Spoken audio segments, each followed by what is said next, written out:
Well, I wouldn't say that there's a lot of improvisation. Like, I can't just go, I want Commander Shepard to have a chimpanzee sidekick now, and, and time travel powers. No, one has to keep on the even keel that the writers have provided.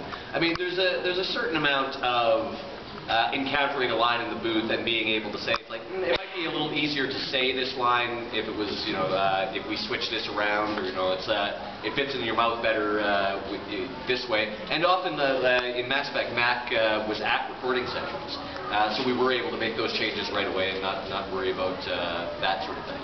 But as far as improvisation within the other thing is with Mass Effect, my lines and Jennifer Hale's lines have to be exactly the same.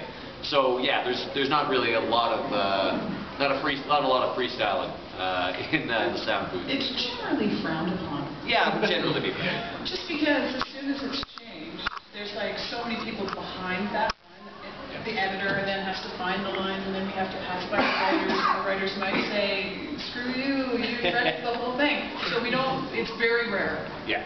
But well, one of the interesting things. Again, I'm sorry.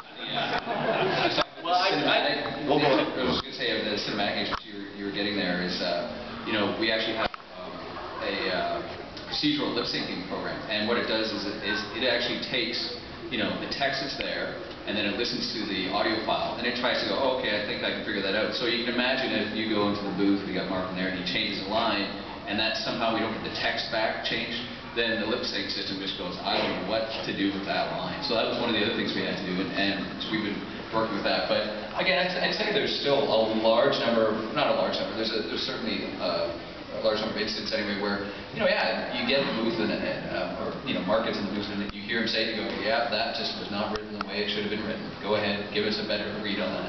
And he gives us a better read. Yeah, I think, the thing I was just going to say as well, there's not a lot of room for improvisation as in writing a new line.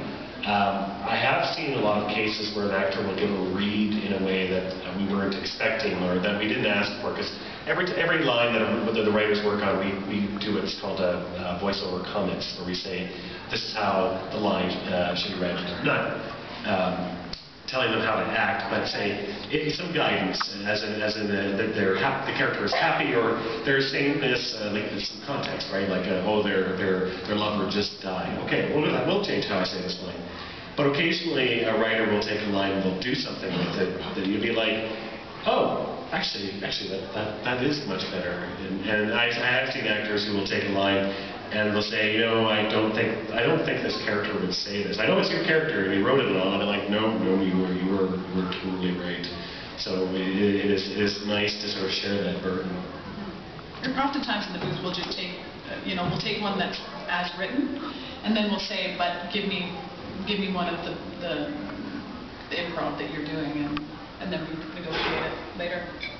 I did, as Caroline mentioned, I did do some improvising in the booth, but it was usually as jokes for the sound engineers or the people that and then we kind of had to stop doing that because we started to grow concerned that this stuff might make it into the game. Which it did.